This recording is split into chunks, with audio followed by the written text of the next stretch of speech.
In the modern age of technology, we have been introduced to wearable tech. In the last couple of years, there have been many companies that have been coming out with newer and better wearable tech to track different health metrics. And with that information, the idea is specifically to help increase longevity and to help build healthier habits. In the last recent year, one company has become very popular, especially on the internet, and that is Ultrahuman. In today's video, I'm going to be reviewing my personal experience with Ultrahuman. I have had the ring for about 3 months, and I'm going to give you the ins and out of if I think it's worth it, who I think this is best suited for, and we're going to break down all of the different features. They have also just come out with some new features, so we're also going to go over those. And then at the end of this video, I'm going to be going through my personal pros and cons of having the Ultrahuman ring, and then with that information, hopefully you will be able to decide for yourself if this is something that you want to invest in for your health. I'm going to provide some timestamps in the description, so if you'd like to jump around this video, if you want to learn about a specific feature or if you want to just learn about the pros and cons, you can do so. And this video is not sponsored whatsoever. This is my own personal opinion. So before we get into the specifics and talk about the different features of the Ultrahuman ring, we have to first ask a couple of questions. So the first one being, why get a health tracking ring? So for me personally, I wanted a ring to track my sleep and my stress. Those were the two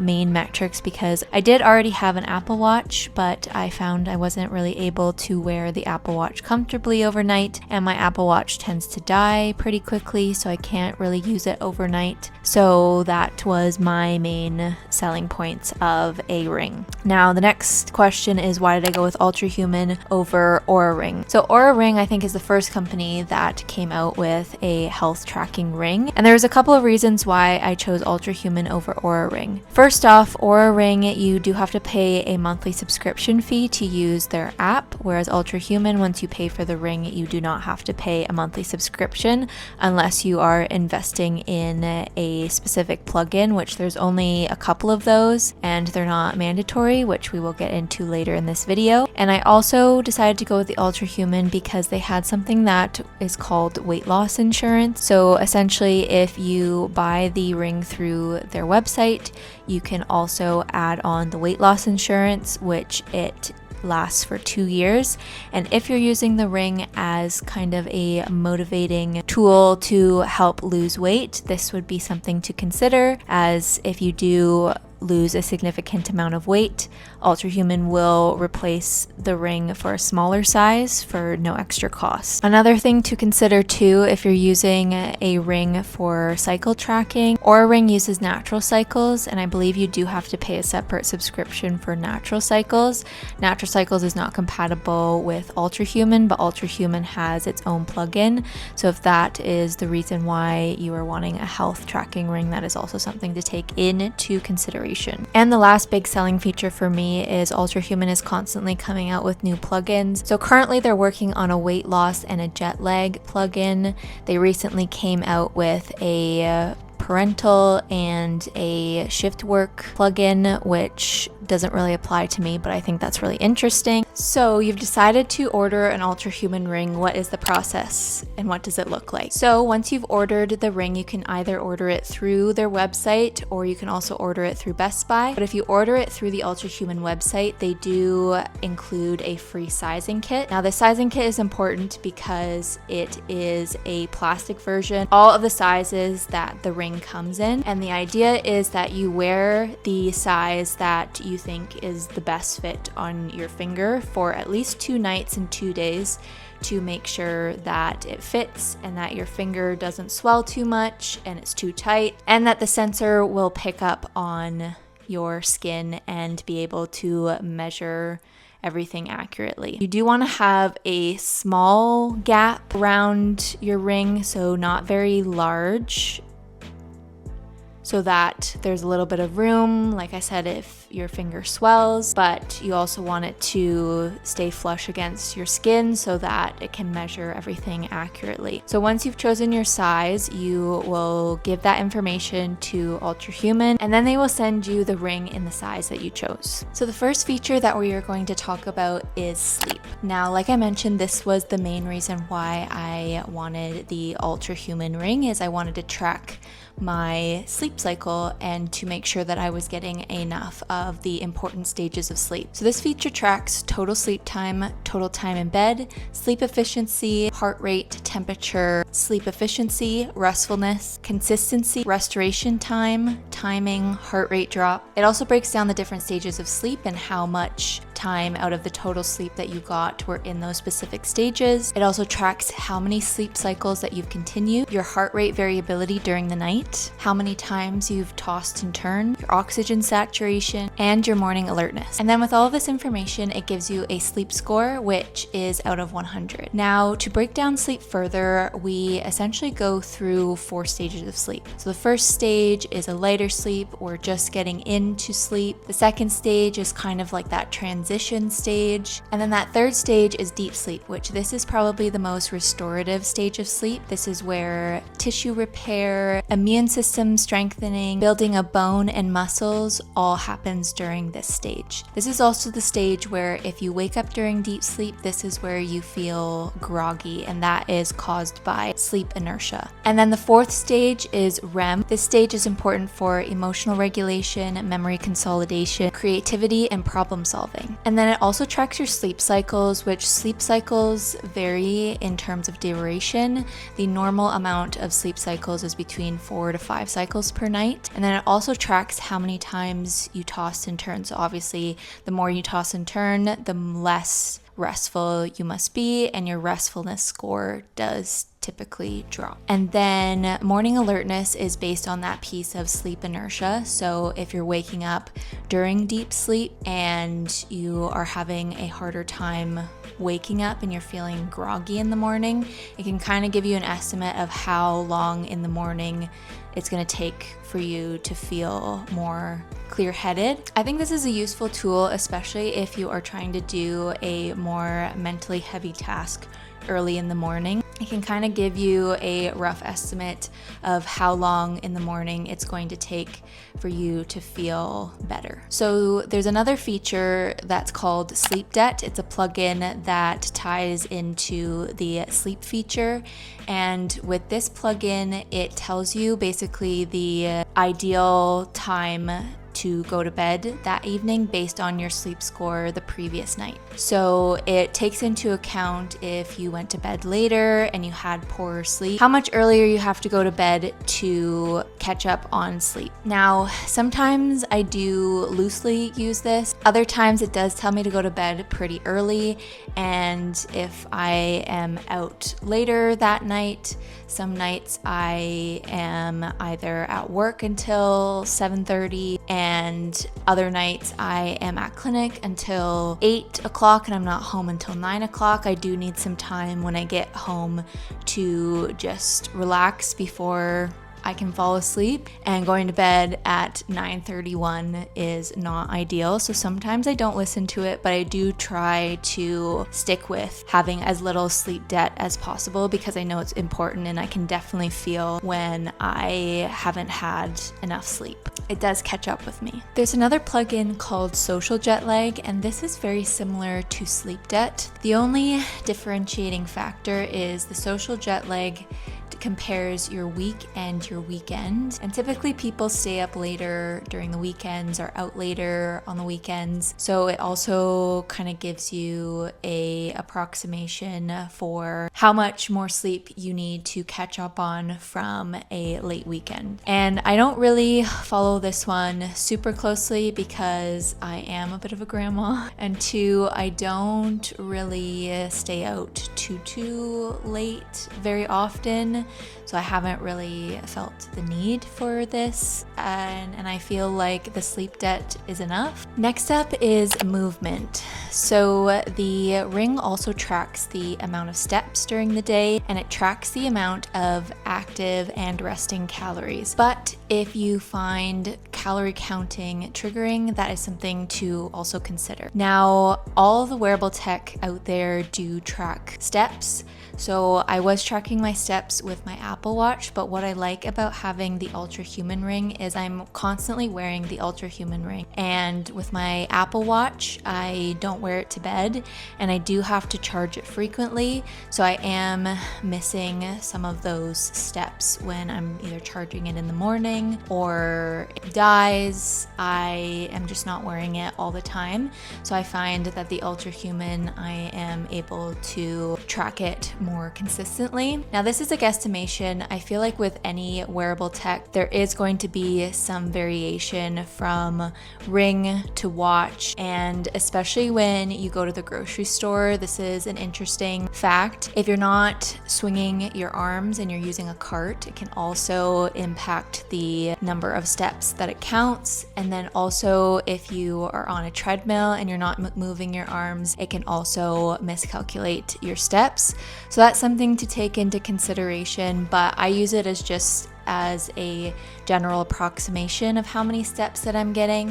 And I'm actually in the middle of filming a health series where in each episode we're going to be going over a foundation of health, and one of those is steps and walking and exercise. Make sure that you subscribe to this channel so that you don't miss out on that series, and we will go further in depth with what are the recommended number of steps. But I use this to count my steps. What I also like about their movement feature is they also give you a movement score based on how often you're moving throughout the day.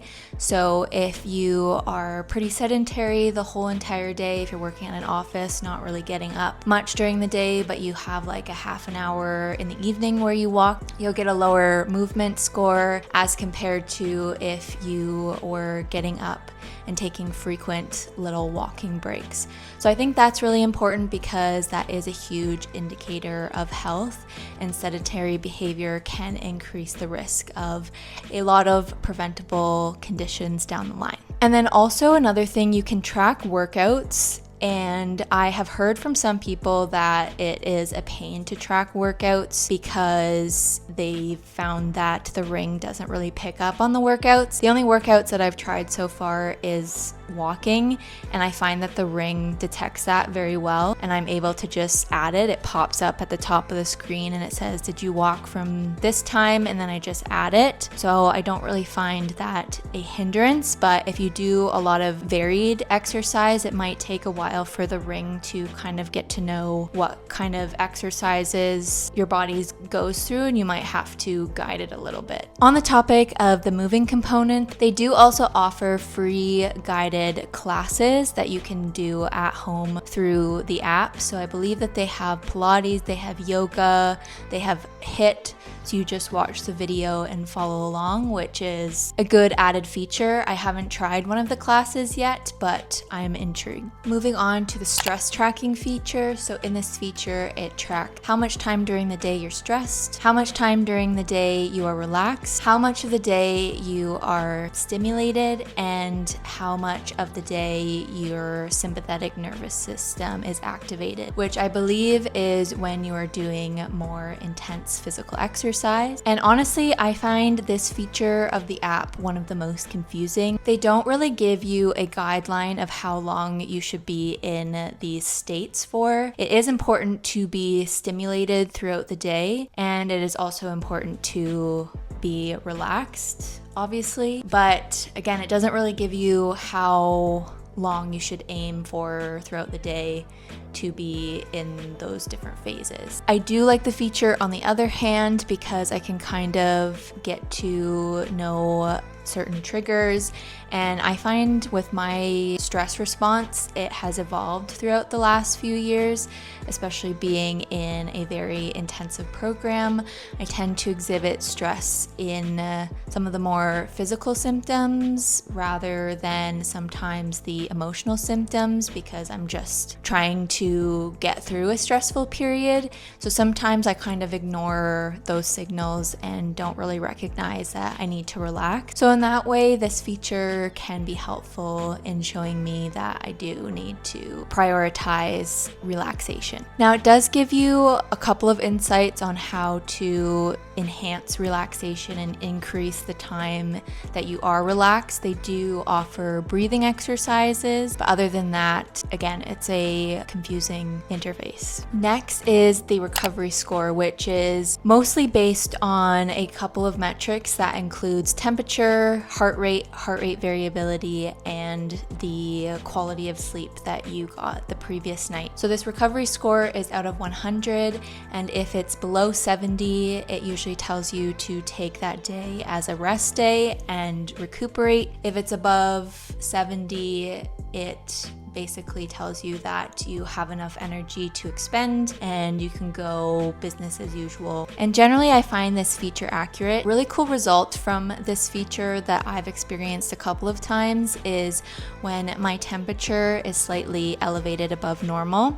It usually tells me that I am starting to get sick and that I need to prioritize rest and recovery. And I do generally feel like that's pretty accurate, and then I can take the proactive steps of taking some additional supplements, getting that extra rest, going to bed earlier, and I don't end up getting fully sick, which I really appreciate.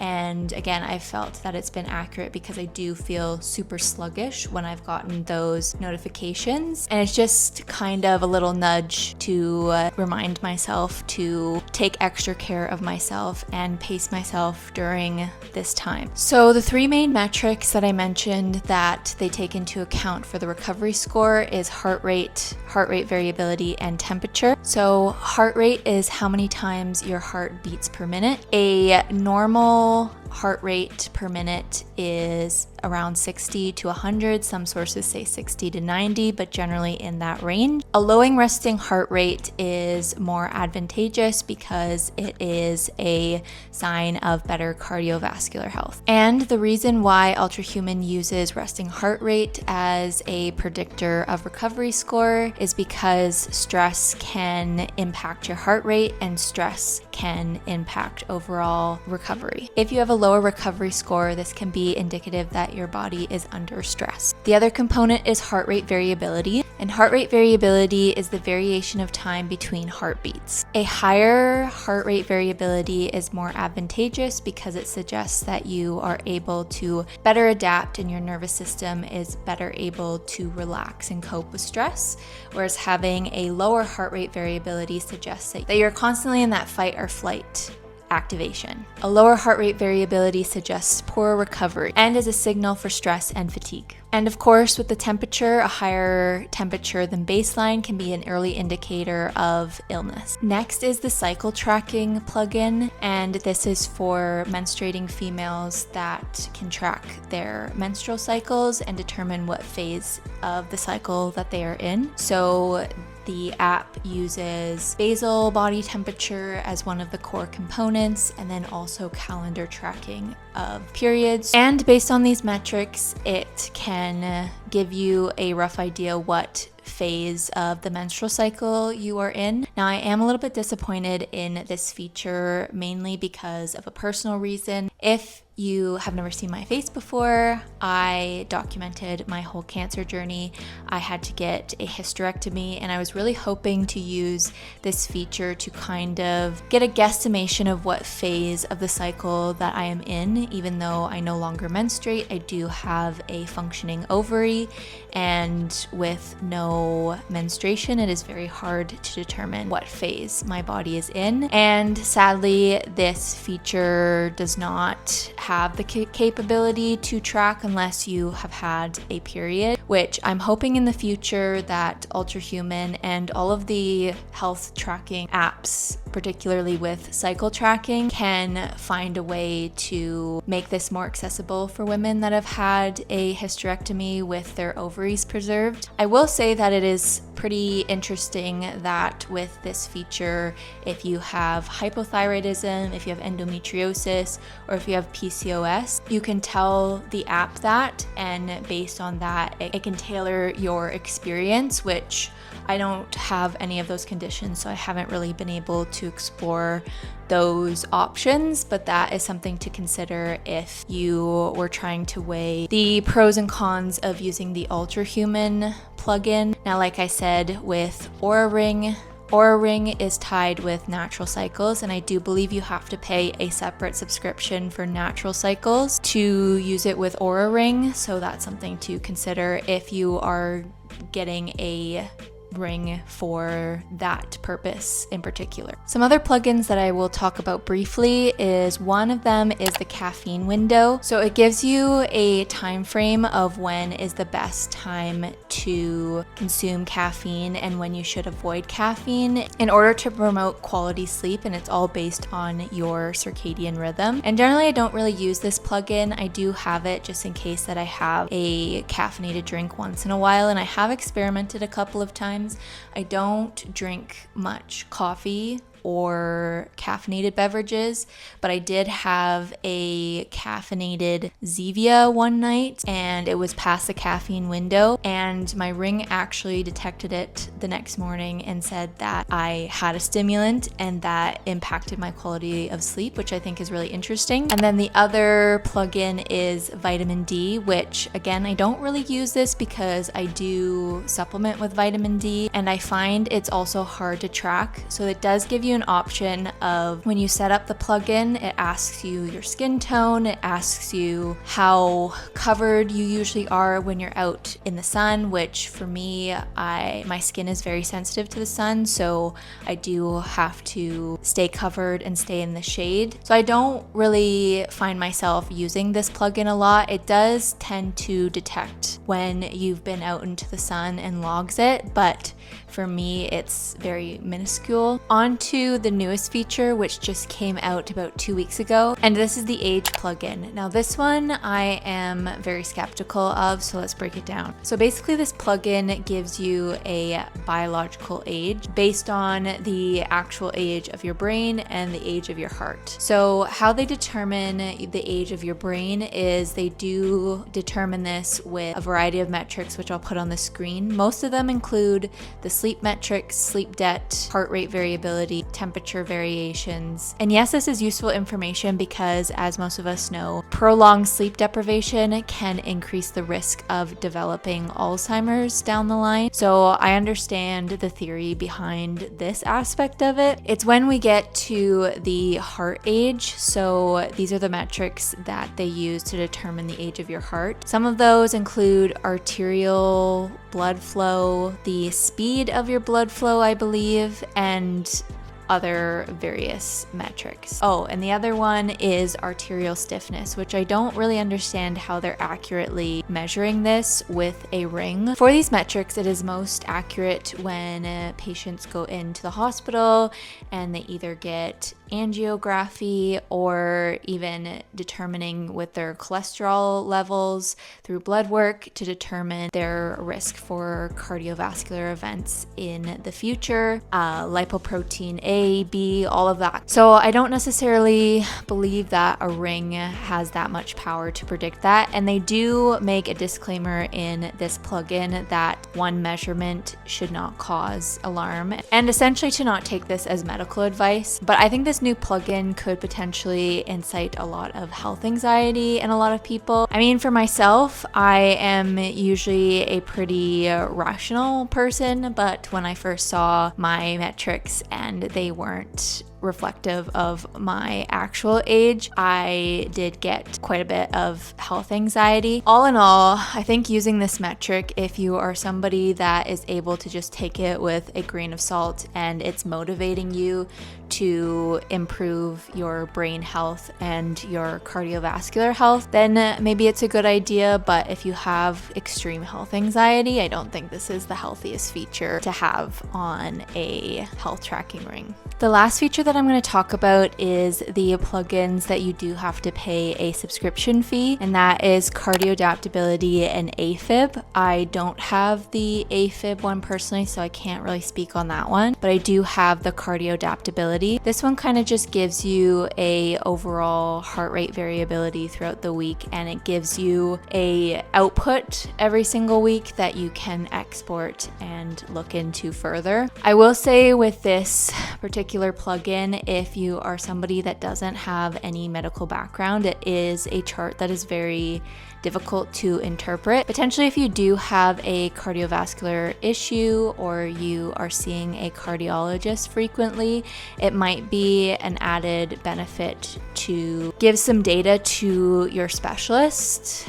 But in the same vein, it's not super necessary because cardiologists are going to use other more accurate measurements like Holter monitors, stress tests. I personally got the cardio adaptability because I last summer had a cardiac ablation. I had a genetic condition called Wolff-Parkinson-White syndrome, and I am essentially cured from that now, but I was still just curious to see how my heart is doing after that procedure, but I don't necessarily think it's 100% necessary for the average user. Now on to the pros and cons. So first, let's talk about the pros. Pros is that it tracks sleep and stress, which were the two main reasons why I wanted to purchase the Ultrahuman Ring. And using those specific metrics, I am able to better support my body and get more insight of areas of improvement to better optimize my health. Additionally, it does track your steps, which can be super motivating, and you can even set goals for yourself to hit a certain target of steps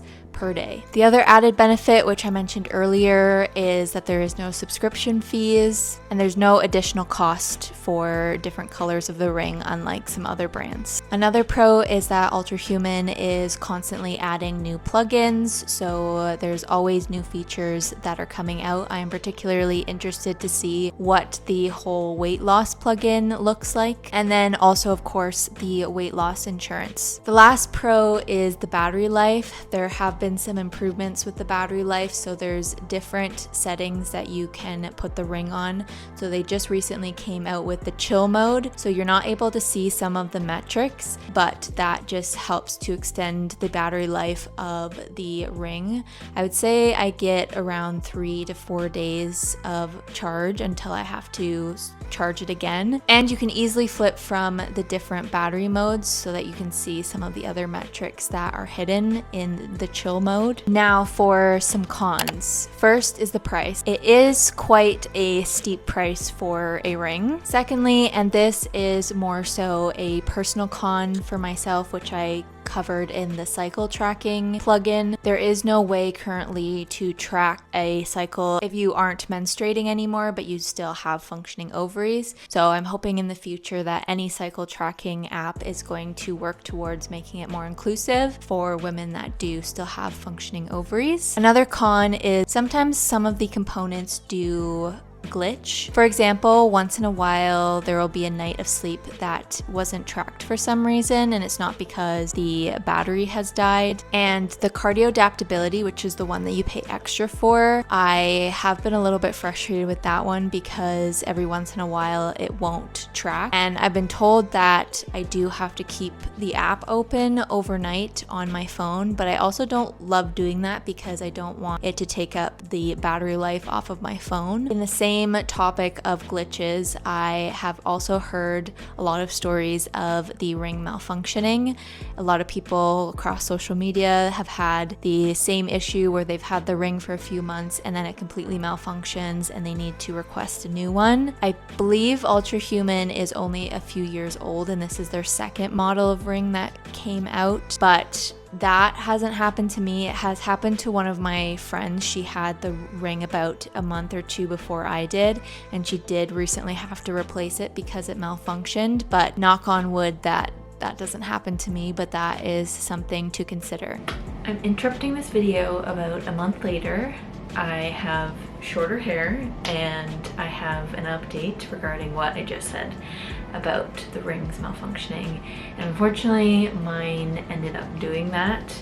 It wasn't connecting to the app on the phone, and I literally tried everything. I was like half an hour with the customer support team, and they were helpful, but it was very annoying, and I had to wait over a week to get a new ring.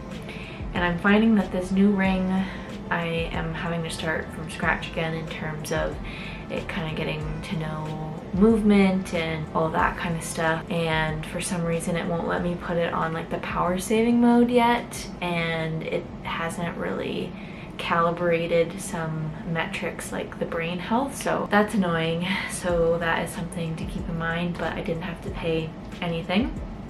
And I did get the weight loss insurance, and I think that was also covered in that cost. But I think there might also be some sort of warranty, especially like within the first year. I'm not 100% sure on that, but that's something to look into if you're deciding to get the ring. Another con. The interface is quite a learning curve, and if you are someone that is completely new to health tracking, isn't very familiar with the backgrounds of some of these health metrics, they do give you some information to an extent, and they do give you suggestions of how to improve certain metrics. But I do find that I even had to go outside of the app and do further research for myself to really understand what it was tracking and why these metrics are important. So after all of that, do I think that the Ultrahuman Ring is worth it? I think if you are somebody that already has healthy habits, and if you're looking for that next step to give you more information, more data that will help lead you into the direction of areas of improvement of your health, I think that this is worth it. And if you're a beginner and you haven't dived into the foundations of health, I do have a health series that will be coming out very soon where we go over all the foundations of health, how to optimize those foundations, and how to create a healthier version of you. Make sure that you're subscribed to this channel so that you don't miss out on any of those videos. But if you're even a beginner and if you're looking for something that's going to help motivate you, whether it is to motivate you to get better sleep, to manage your stress, or to motivate you to hit a step goal, then I do also think that the Ultrahuman is a good option for that. So with all that being said, thank you so much for watching this video. If you liked this video, please give it a thumbs up. It really supports me. And don't forget to subscribe to my channel. Like I said, I do have a health series coming up, so you don't want to miss any of those videos. And with that being said, I will see you in the next video.